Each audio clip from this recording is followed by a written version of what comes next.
Buenas tardes, estamos de regreso y damos inicio a la segunda parte de la jornada de hoy. Invitamos al profesor Francisco Román y al ingeniero Cristian Acosta de la Universidad Nacional, quienes están a cargo de la ponencia Alternativas para reducir las tasas de falla de los circuitos de transmisión y subtransmisión. Bienvenidos. Buenas tardes, Francisco Román. Les agradezco mucho la invitación para participar en estas jornadas. Este trabajo realmente corresponde a el resultado de tesis de maestría de la Universidad Nacional, desarrollada en su parte por Cristian Acosta, por el ingeniero Jorge Rodríguez, y la idea es presentar las posibilidades que tiene nuestro grupo de investigación en compatibilidad electromagnética para estudiar los problemas de sobretensiones en los circuitos de transmisión y subtransmisión, que puede ser de interés para ustedes. En la primera diapositiva que tenemos, Cristian, sería la siguiente diapositiva, por favor.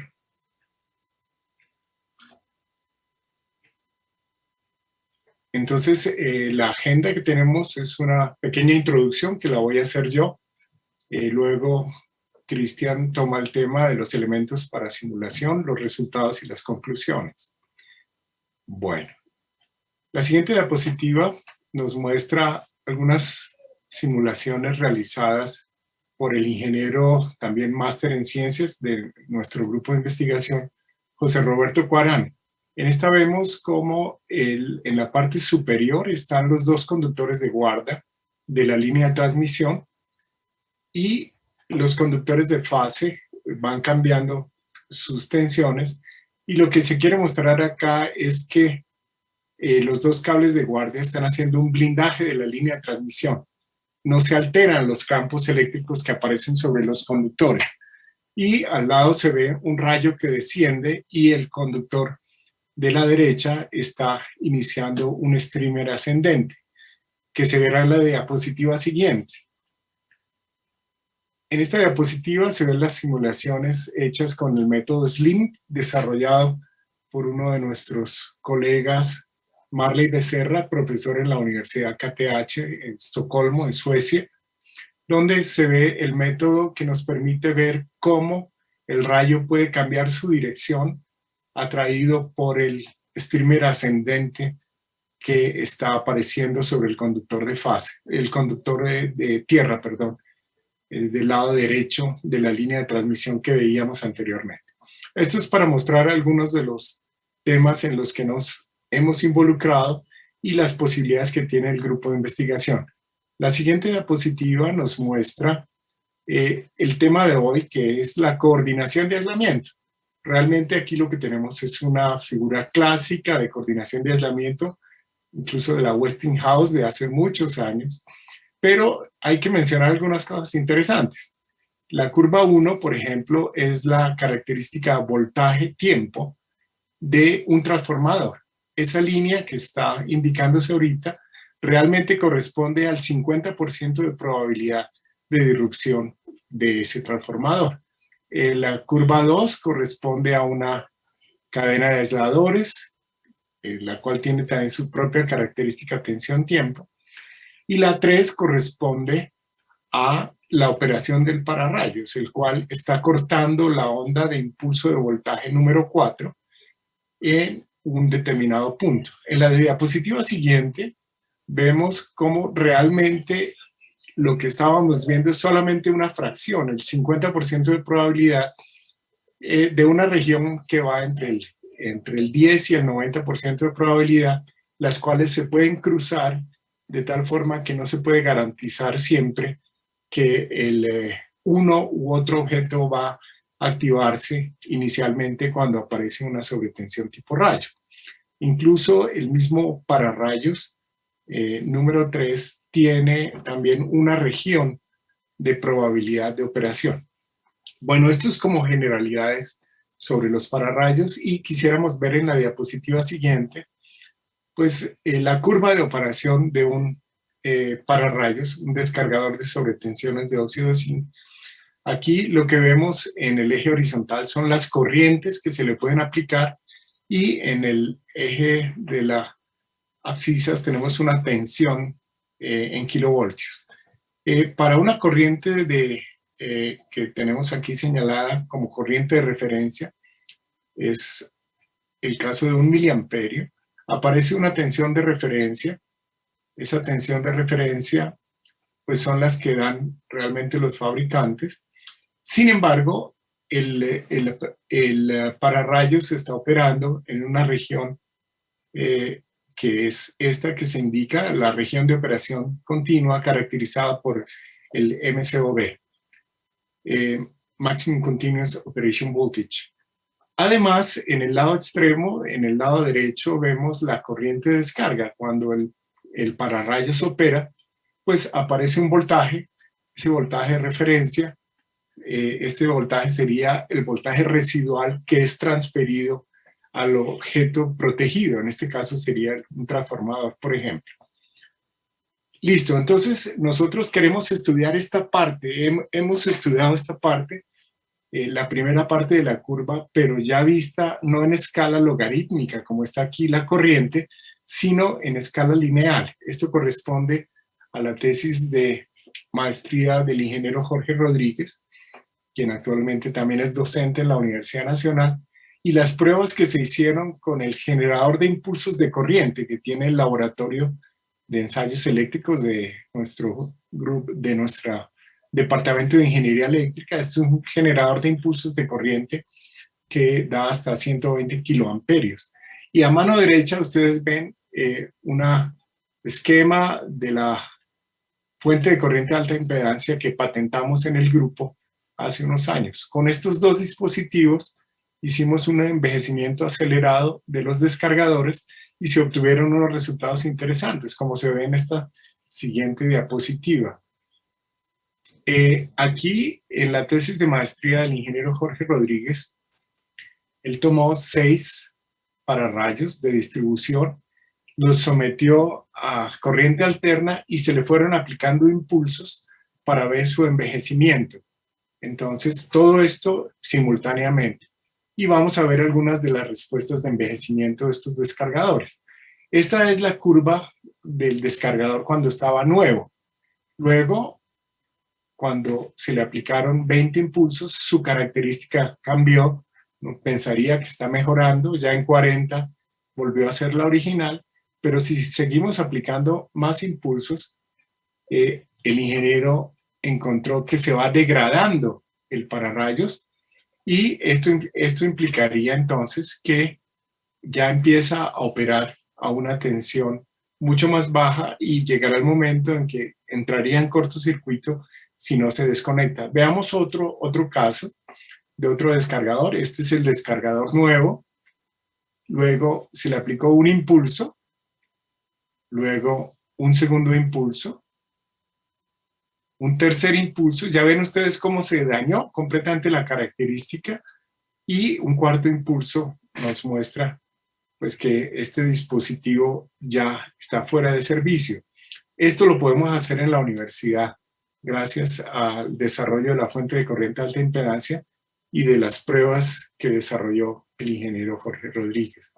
Veamos la siguiente diapositiva, donde también él estudió acompañado con esta fotografía de calor, donde se presentaba el principal daño. Usualmente es en las pastillas del pararrayos que se encuentran en la parte superior.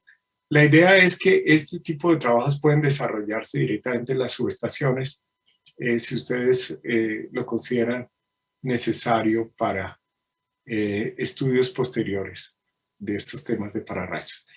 Hasta aquí entonces quería yo presentar un preámbulo sobre lo que hemos trabajado en envejecimiento de descargadores en operación, y ahora el ingeniero Cristian Acosta, máster en ciencias también, va a presentar las simulaciones que se hicieron, que él ha hecho en su tesis de maestría. Por favor, Cristian.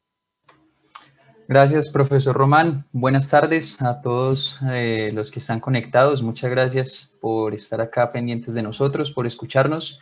Voy a continuar con la misma línea del tema que ha presentado el profesor Román. Quiero empezar con un video, el cual ya les voy a mostrar a continuación. Y es básicamente sobre el funcionamiento de estos descargadores de sobretensión ubicados en un punto específico del sistema de potencia, el cual es las torres de transmisión. Entonces, permítanme un momento, voy a reproducir el video y voy a ir explicando qué función van a tener los descargadores de sobretensión en las torres de transmisión. Básicamente, una torre de transmisión está expuesta a impactos de rayo por descargas atmosféricas. Dependiendo del relieve, algunas torres van a estar más expuestas que otras, y no solo eso, también van a tener un terreno diferente en el cual la resistividad puede ser mayor o menor. ¿Qué es lo que se espera? Que el rayo caiga en la torre y la corriente de rayo vaya desde la punta de la torre hacia la tierra. Ese sería el comportamiento normal, pero hay casos donde se puede presentar un flameo inverso y esa corriente de rayo va a viajar a través del conductor de potencia hasta la subestación.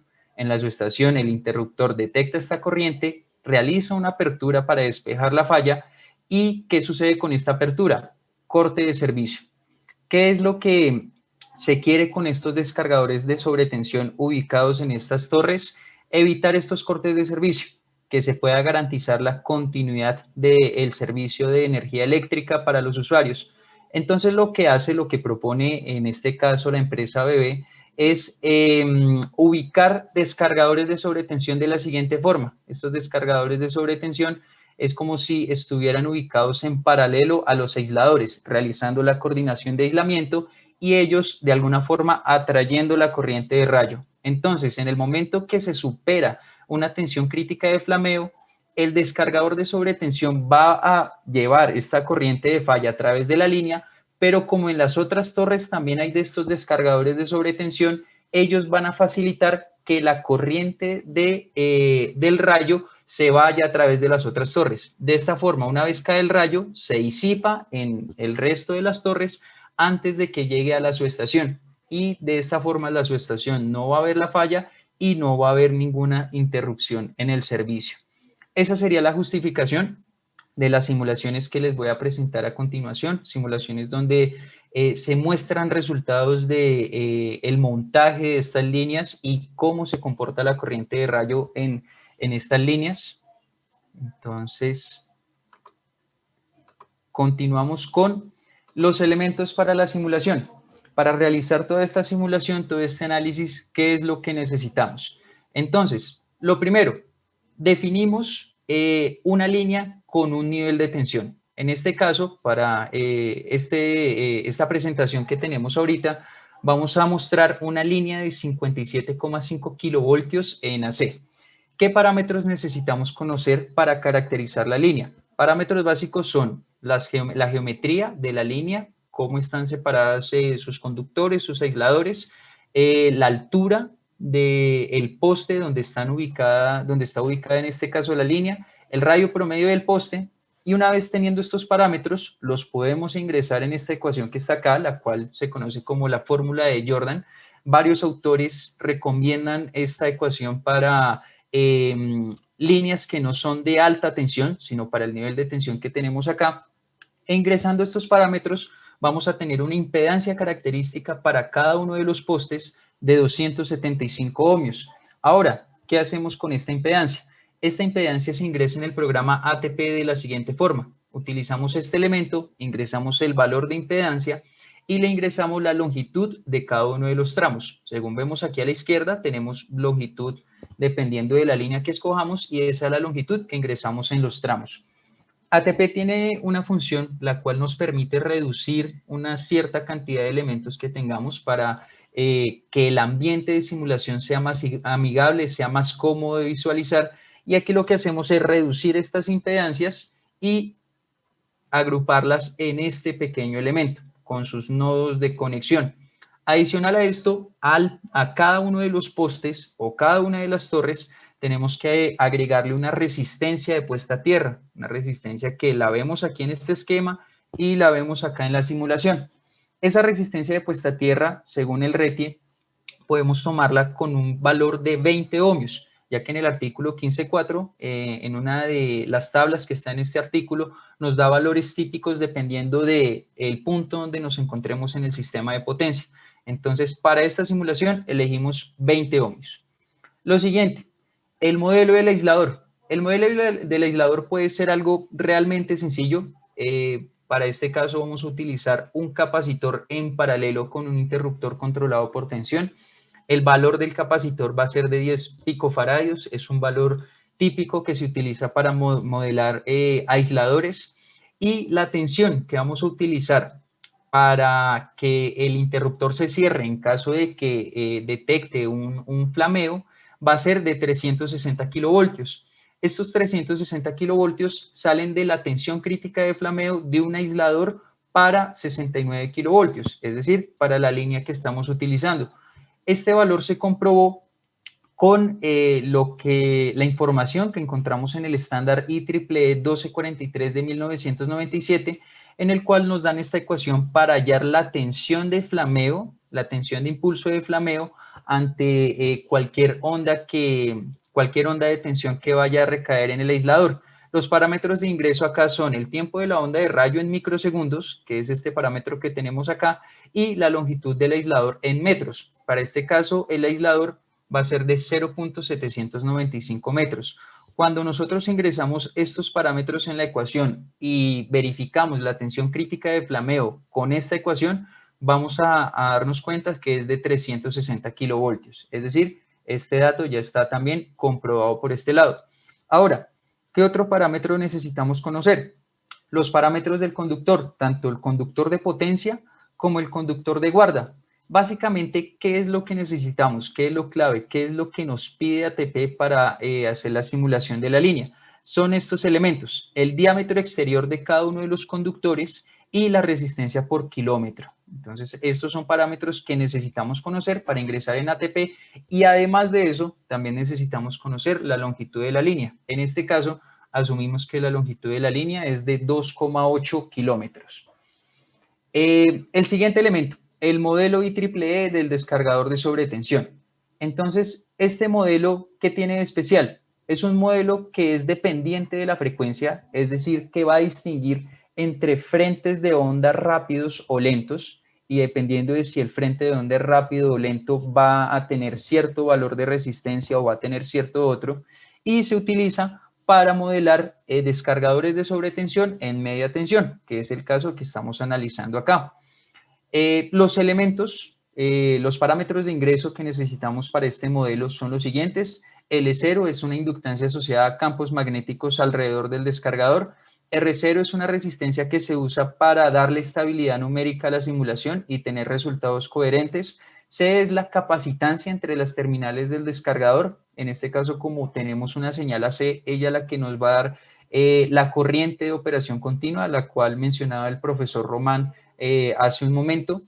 Tenemos los elementos A0 y A1, que son las resistencias no lineales, las cuales nos dan el comportamiento no lineal del descargador de sobretensión. Y por último, los elementos L1 y R1, que son el filtro pasabajos y son los que nos permiten distinguir entre frentes de onda rápidos y frentes de onda lentos.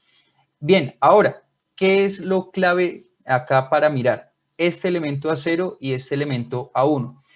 Los valores de estos elementos los podemos obtener de la curva que da el mismo IEEE para obtener la curva de tensión corriente para esta resistencia no lineal. Ellos dan unos valores desde los 10 amperios hasta los 20 kiloamperios. Para el trabajo de tesis que yo desarrollé, yo agregué algunos puntos para obtener esta zona de operación continua, la que ahorita mencionaba el profesor Román, que era la zona de MCOB. Entonces agregué unos puntos acá para obtener un comportamiento en esa zona, y agregué otros puntos aquí adicionales para obtener el comportamiento de este descargador de sobretensión para corrientes de alta magnitud, del orden de los 100 kiloamperios, 200 kiloamperios e inclusive hasta los 300 kiloamperios.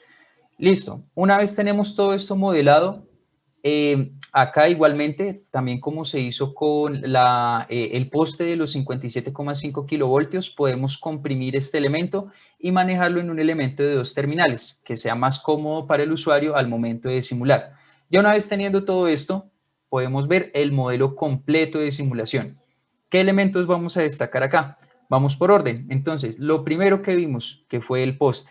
Entonces, aquí lo tenemos. Ahí ya está comprimida cada una de las impedancias características referentes al poste de 57,5 kilovoltios. La resistencia de 20 ohmios, cada poste tiene una resistencia y al inicio de la línea también hay una resistencia de 20 ohmios. El siguiente elemento sería el aislador, el cual estamos viendo aquí en este caso. Entonces vemos el capacitor en paralelo con el interruptor controlado por tensión. El siguiente es la línea, este elemento LSC, el cual nos pide los parámetros de la línea. Aquí fue donde ingresamos el diámetro del conductor, la resistencia por kilómetro, la longitud de la línea. Entonces, si recuerdan, habíamos dicho que la línea la asumíamos con una longitud de 2,8 kilómetros. En este caso, tenemos acá este LSC que nos está simulando 1,3 kilómetros de la línea. Acá tenemos un pequeño tramo de 100 metros, otro pequeño tramo de 100 metros y finalmente un tramo de 1,3 kilómetros, lo cual nos suma 2,8 kilómetros. ¿Por qué se hace de esta forma? Porque por comodidad y también por limitaciones en la computación de las simulaciones, no es conveniente simular todos los postes de todos los 2,8 kilómetros de línea, porque sería interminable la simulación. Entonces, en este caso lo que se hace es simular un poste donde va a caer el rayo y dos postes vecinos para ver cómo se comportan las sobretensiones en estos postes vecinos. Entonces, a grandes rasgos, esto es lo que tenemos en la simulación. De un elemento, bueno, acá está el descargador de sobretensión, el cual lo mencioné hace algún momento, está comprimido y está conectado en paralelo a lo que sería el modelo equivalente del aislador. De un elemento del cual no he hablado todavía es la fuente de corriente, que se va a utilizar para simular el impacto de rayo. En este caso vamos a utilizar una fuente de corriente de 10,350 microsegundos con una impedancia en paralelo de 500 ohmios. Eso es una impedancia característica que se utiliza también para simular impactos de rayo. Y vamos a tener los siguientes valores de amplitud de corriente de rayo, desde 12,5 kiloamperios hasta 200 kiloamperios. Se toma este como valor máximo, ya que en la NTC 4552 se recomienda que para nivel de protección 1 se considere hasta esa amplitud de corriente de rayo. Entonces, por eso las simulaciones aquí se van a hacer hasta 200 kiloamperios. Ya una vez establecido todo esto, vamos a ver cuáles son los resultados que vamos a obtener. Entonces, lo primero, tensiones en cada fase para impacto de rayo en cable de guarda. Es decir, el rayo cae en el cable de guarda, es decir, se cumple con el apantallamiento de la línea y se va a ver cómo cambian las tensiones en cada fase. Entonces, en el eje X tenemos la amplitud o el pico de la corriente de rayo, que va desde 12,5 kiloamperios hasta 200 kiloamperios. Y en el eje Y tenemos la tensión pico que se presenta en cada una de las fases. Entonces vemos que esta tensión en ningún momento, a pesar de tener aquí la corriente máxima, supera los 360 kilovoltios de la tensión crítica de flameo que se tenía para el aislador. En conclusión, se cumple con la coordinación de aislamiento al poner el elemento en paralelo, el elemento de protección que sería el descargador de sobretensión. Ahora, las corrientes que encontramos para cada descargador de sobretensión en cada una de las fases, vemos que la corriente, a medida que la corriente de rayo aumenta, también la corriente en cada una de las fases va aumentando. El hecho de que haya más o menos corriente en cada una de las fases depende de dónde haya caído el rayo o de la cercanía que tenga a través de la torre una u otra fase. Y aquí vamos a ver cómo va aumentando la sobretensión, es decir, esto sería como la gráfica instantánea de esta primera gráfica que les mostré acá. Entonces vemos cómo va aumentando la sobretensión a medida que va aumentando la corriente de rayo.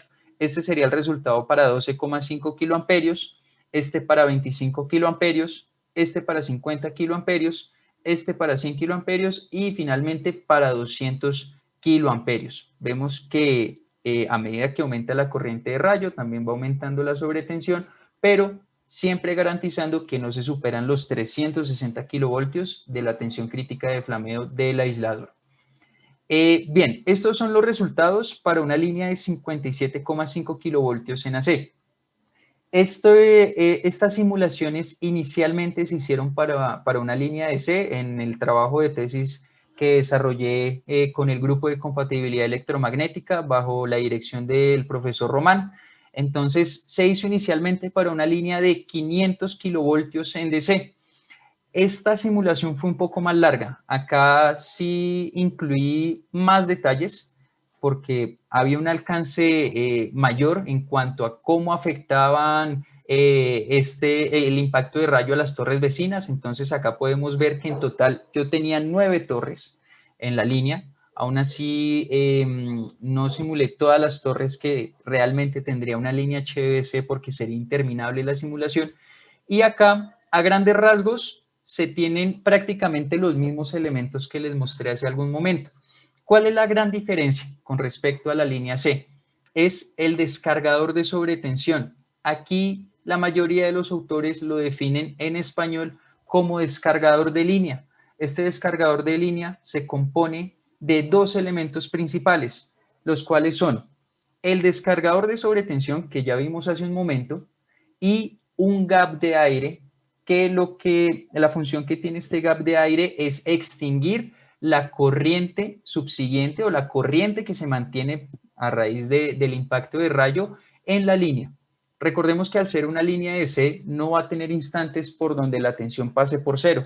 Es decir, que esta corriente subsiguiente no se va a extinguir. Por lo tanto, debemos poner un gap de aire ahí para que esta corriente se extinga. ¿Qué resultados se obtuvieron? A partir de esta simulación obtuvimos lo siguiente. Aquí se hace una comparación de cómo se comporta la sobretensión en la línea cuando se tiene el dispositivo de protección y cuando no se tiene. Entonces vemos que evidentemente cuando se tiene el dispositivo de protección aquí se recorta la sobretensión que aparece en la línea.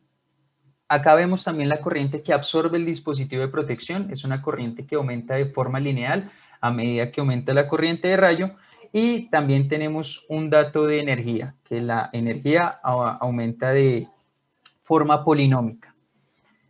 Por último, ya las conclusiones de todo esto que hemos revisado hasta este momento. La primera es, el simulador permite modelar el comportamiento de los descargadores de sobretensión ante el impacto de un rayo en cualquier nivel de tensión, sea C o DC. Como pudimos ver, tuvimos resultados favorables para una línea de 57,5 kilovoltios en AC y también se tuvieron resultados favorables para una línea de 500 kilovoltios en DC. Es decir, el simulador nos permite simular tanto AC como DC. Es posible proteger la línea de transmisión con descargadores de sobretensión conectados directamente en los conductores de fase, como pudimos ver en las simulaciones. Conectando estos descargadores directamente en los conductores de fase, como veíamos en el video, se puede proteger no solo la línea, sino también la continuidad del servicio para el usuario, ya que no van a entrar en flameo los aisladores y no va a haber ningún riesgo de que la corriente se llegue a colar hasta la subestación. Y por último, los resultados de simulación adicionales mostraron que el descargador de sobretensión protege a la línea en caso de falla de apantallamiento, es decir, impacto directo de rayos sobre alguna fase. Entonces, supongamos que el apantallamiento de la línea no proteja la línea de la forma que debe protegerla y que el rayo caiga directamente en la fase.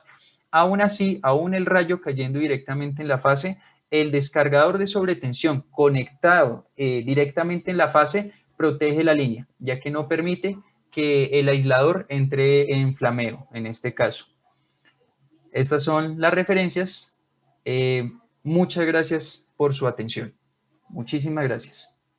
Muchas gracias. Yo quería complementar diciendo que la Universidad Nacional, el Departamento de Ingeniería Eléctrica, está en posibilidades de hacer estudios de pararrayos, tal como lo mostramos anteriormente. Podemos entender un poco más la vida útil de estos dispositivos, más si el país se va a involucrar con líneas de HVDC o con protecciones en líneas de transmisión, subtransmisión, utilizando pararrayos en línea. Esto sería. Muchísimas gracias.